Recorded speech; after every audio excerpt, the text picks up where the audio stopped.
Anniversary 2024, World Leaders, Veterans, Commemorate Normandy Landings.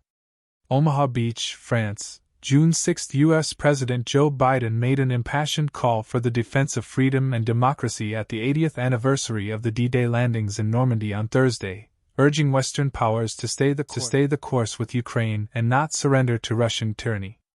At a joint ceremony with French President Emmanuel Macron and U.S. veterans at the Normandy American Cemetery, Biden said it was simply unthinkable to surrender to Russian aggression, and he promised no let-up in support for Ukraine. He urged Western and NATO allies to recapture the spirit of D-Day and work together at a time when he said democracy was under greater threat than at any time since the end of World War II.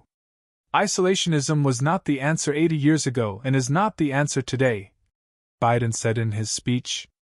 On June 6, 1944, more than 150,000 Allied soldiers invaded France by sea and air to drive out the forces of Nazi Germany, coming ashore at 5 beaches codenamed Omaha, Juno, Sword, Utah, and Gold, or dropping from the sky.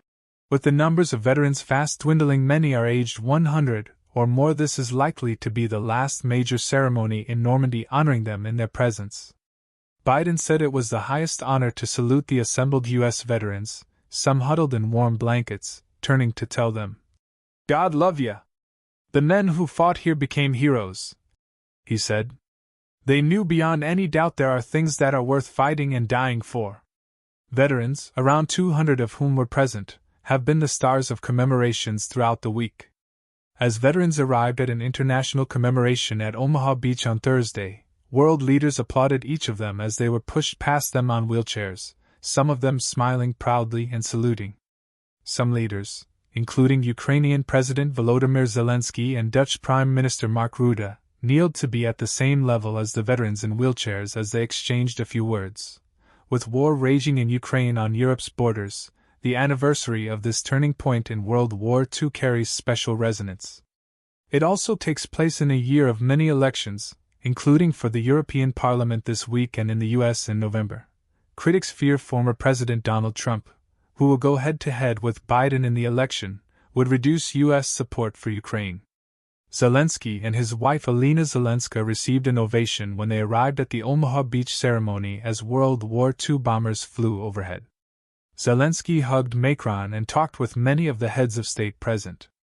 Allies defended Europe's freedom then, and Ukrainians do so now.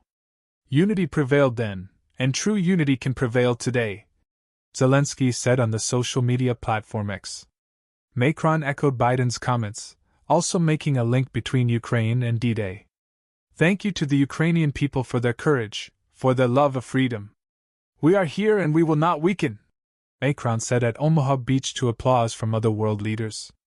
Speaking at a British commemoration in Versailles earlier in the day, Britain's King Charles, in full military uniform, also urged greater international collaboration to fight tyranny. German Chancellor Olaf Scholz and many others also took part in the day of tributes. But Russia, which invaded Ukraine in 2022, touching off Europe's biggest armed conflict since World War II, was not invited.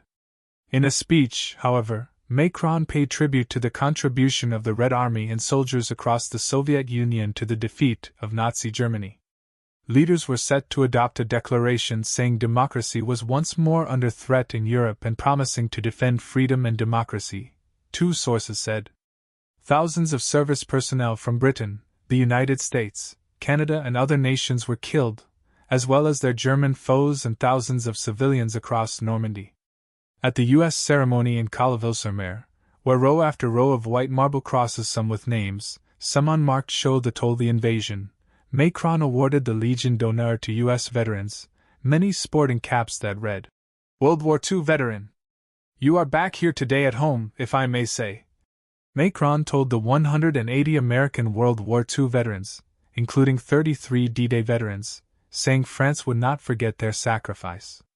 Moving letters from some of them were read out at the British ceremony. "I want to pay my respects to those who didn't make it. May they rest in peace," veteran Joe Mines said, in words read by actor Martin Freeman. "I was 19 when I landed, but I was still a boy, and I didn't have any idea of war and